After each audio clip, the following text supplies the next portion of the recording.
Alrighty folks, welcome back to another video from Yates Computers Tips and Reviews.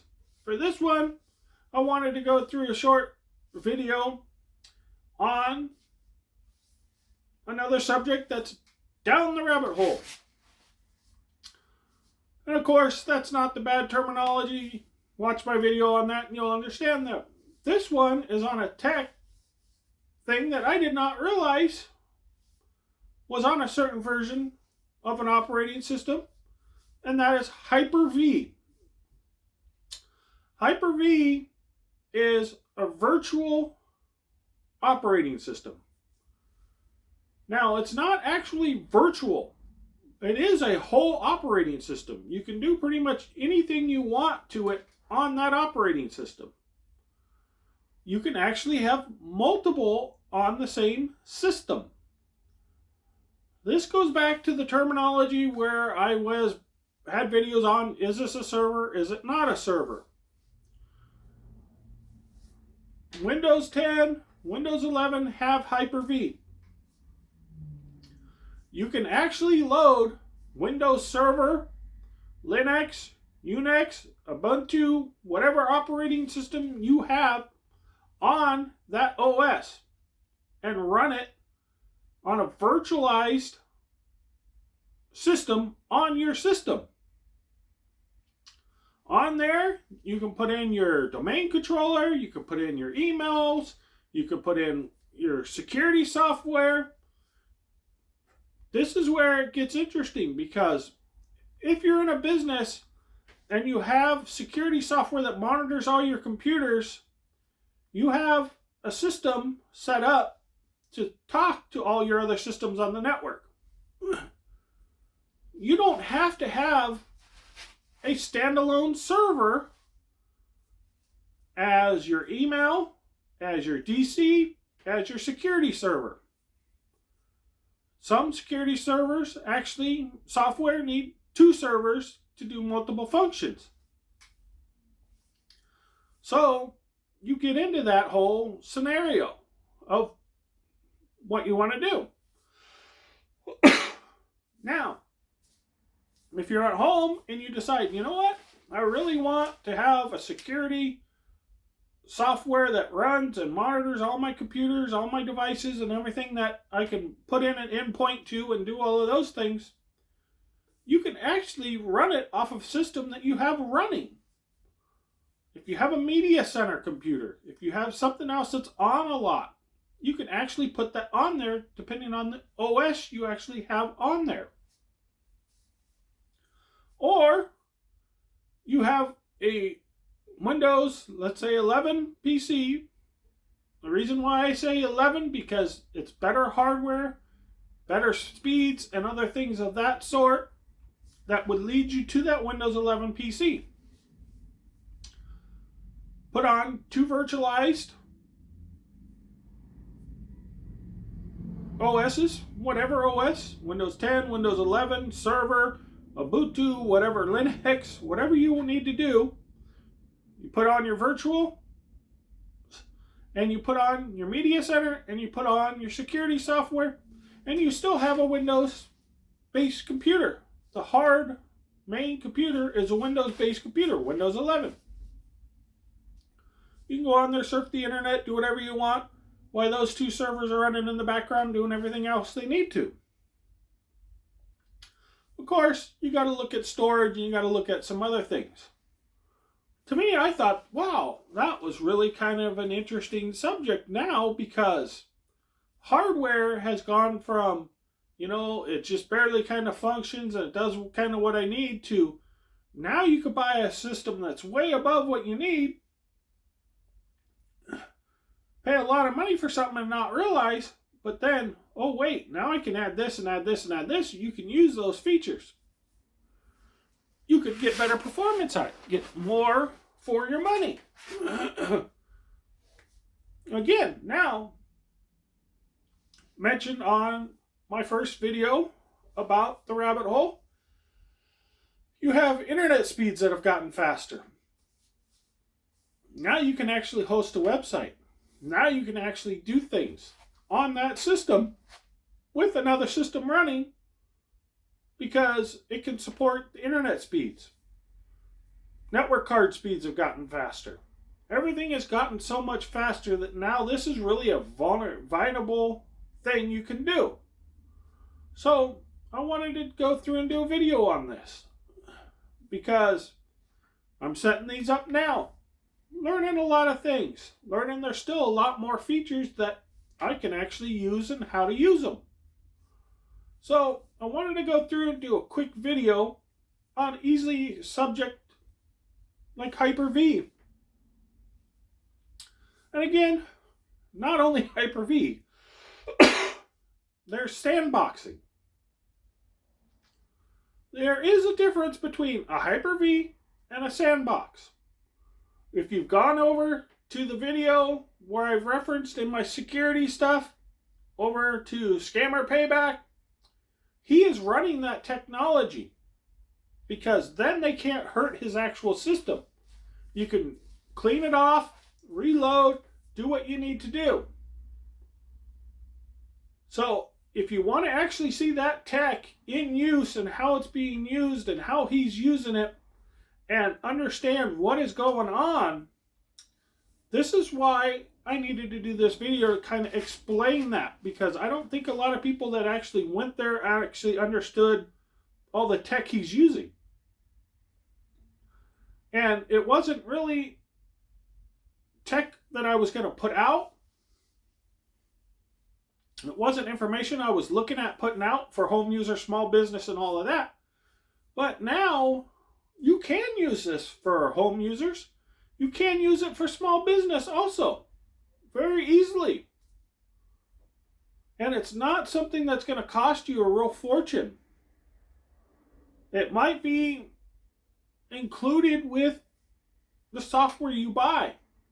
That they say, oh, you can do this, you can implement this, you can buy that software that comes with the virtualized environment that you have to load in. So there's these variables out there now. It's not kind of like in the old days where if you wanted something to scan your network, you had to go in and say, I want to set this software and I want to scan these drives, and you got to map all these drives and you got to do all this stuff. Technology's come a long way. There's a lot of things that have changed. So I wanted to do a little short video on the Hyper-V and let everybody know that it is available on Windows 10 and 11. And you can run server on a Windows 10 computer. The one thing I thought was really interesting that I wanted to play with is Windows 10 Pro computer. And again, these have to be Pro, not Home editions. I believe it has to be Pro Windows 10 and 11 to have this feature. So if you have that, you can do it. So it leads back to small business and some home user, depending on what features. So if you do use this, it's a viable option to do some things with, to know if you want to roll out that security server software, you can, to know how to do it. You just have to enable the feature on the OS. And you can do your homework, you can do your research, you can find out how to do that, but it's really not that hard.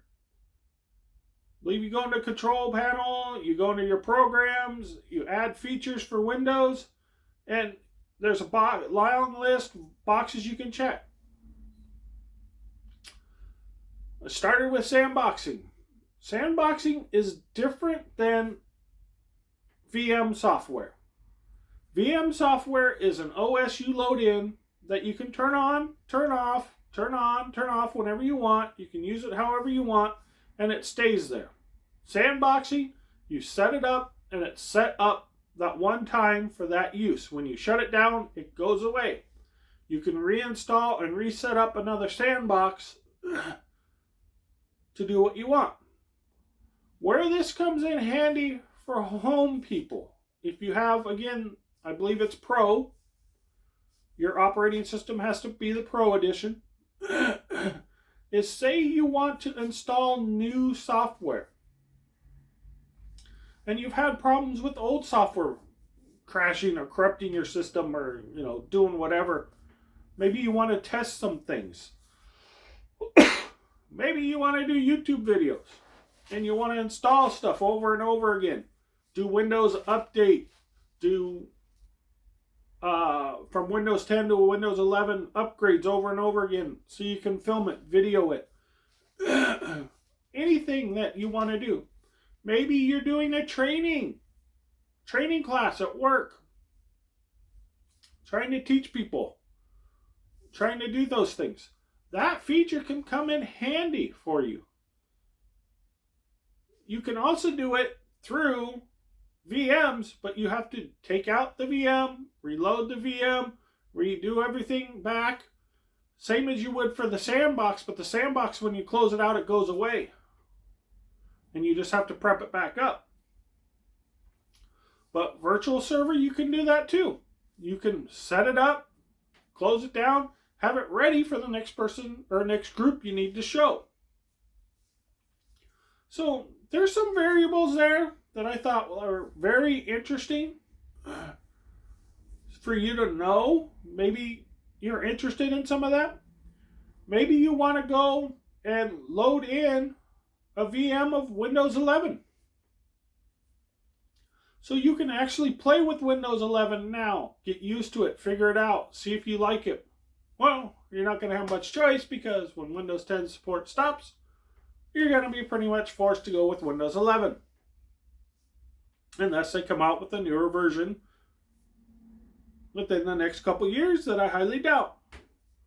But this is really where it's interesting. Maybe you want to load Server 2019, Server 2021. Maybe you want to load Linux. Maybe you want to load Ubuntu. Maybe you want to load anything else out there. You can load those on there. Learn. See how it works. One thing I found really kind of interesting. If you have a computer that does not actually support Windows 11, the upgrade, the VM Windows 11 will run on a computer that does not have the proper hardware. Kind of thought that was funny. So, you can see that Microsoft and those manufacturers have kind of locked you out. But you can actually see that software will run. So, I thought that was interesting because the option it gave me was install the developer's edition of Windows 11. So I did. I wanted to see if it would work. So there's things you can play with. There's things you can do. And this leads you into how server centers and servers are set up. Data centers.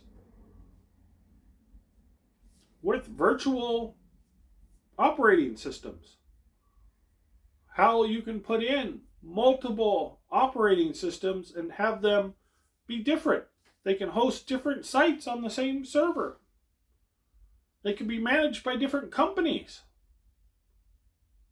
Because they are basically physically different, independent, virtual computers running on one piece of software and one piece of hardware.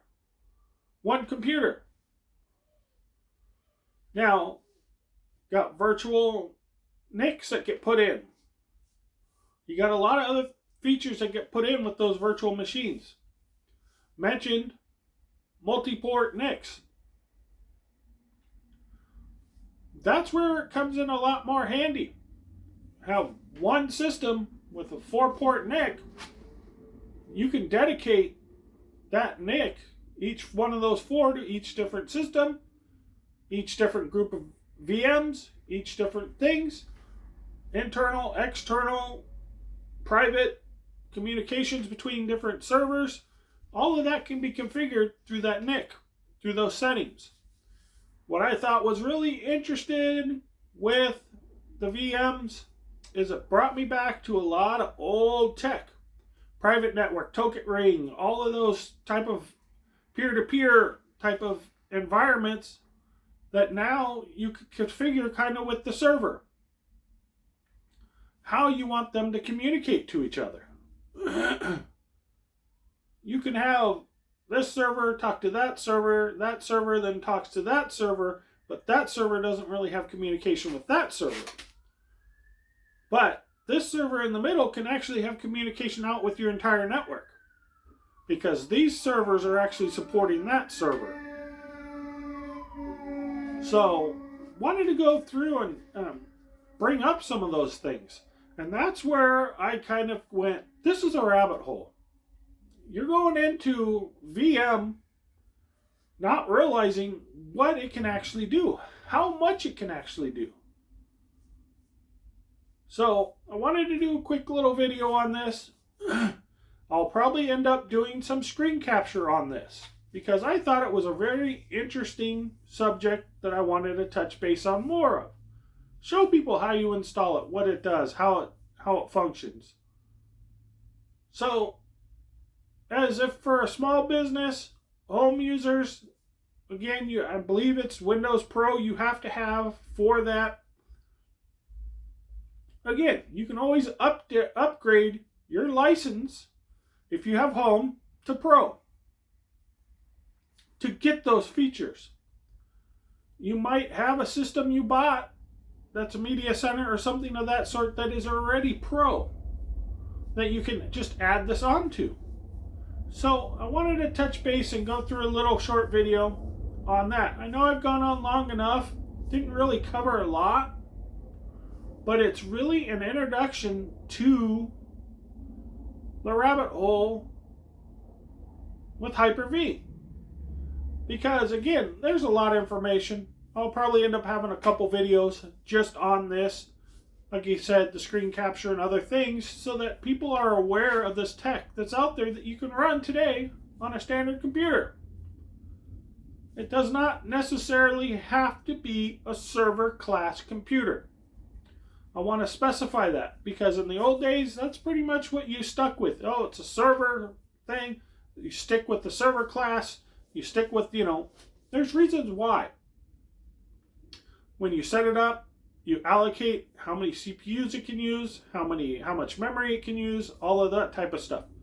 That's where it leads into more of a server platform, because it supports more memory and it supports more server or CPUs. But again, nowadays, the AMD, they have so many CPU processor cores on them, it's kind of crazy.